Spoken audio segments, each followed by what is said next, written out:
விருதுநகர் மாவட்டம் சிவகாசி அருகே ஏற்பட்ட பட்டாசு ஆலை வெடி விபத்தில் காயமடைந்த பெண் தொழிலாளி சிகிச்சை பலனின்றி பரிதாபமாக உயிரிழந்தார். இது குறித்த கூடுதல் விவரங்களை நமது செய்தியாளர் ஜெயலானி வழங்க கேட்கலாம். ஜெயலானி, வணக்கம். பட்டாசு ஆலை வெடி விபத்தில் காயமடைந்த பெண் தொழிலாளி உயிரிழந்திருப்பதாக தகவல்கள் வெளியாகி இருக்கிறது. மேலும் காயமடைந்தவர்கள் தீவிர சிகிச்சை பிரிவில் அனுமதிக்கப்பட்டிருக்கிறார்களா? அவர்களுக்கான சிகிச்சை எந்த அளவுக்கு நடைபெற்று வருகிறது? அது பற்றிய விவரங்கள் என்ன, சொல்லுங்க.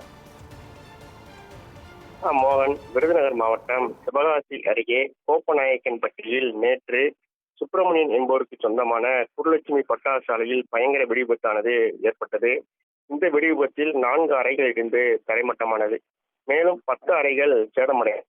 இந்த தீ விபத்தில் சிவகாசி சிலோன் காலனியைச் சேர்ந்த ராஜம்மாள் என்ற பெண் தொழிலாளி 90% தீக்காயமடைந்து சிவகாசி அரசு மருத்துவமனையில் சிகிச்சைக்காக அனுமதிக்கப்பட்டார். பின்பு மேல் சிகிச்சைக்காக விருதுநகர் அரசு மருத்துவக் கல்லூரி மருத்துவமனைக்கு கொண்டு செல்லப்பட்டு அங்கு சிகிச்சை பெற்று வந்தார். இந்த நிலையில் இன்று காலை ராஜம்மாள் சிகிச்சை பலனின்றி பரிதாபமாக உயிரிழந்தார். மோகன், விவரங்களுக்கு நன்றி ஜெயலானி.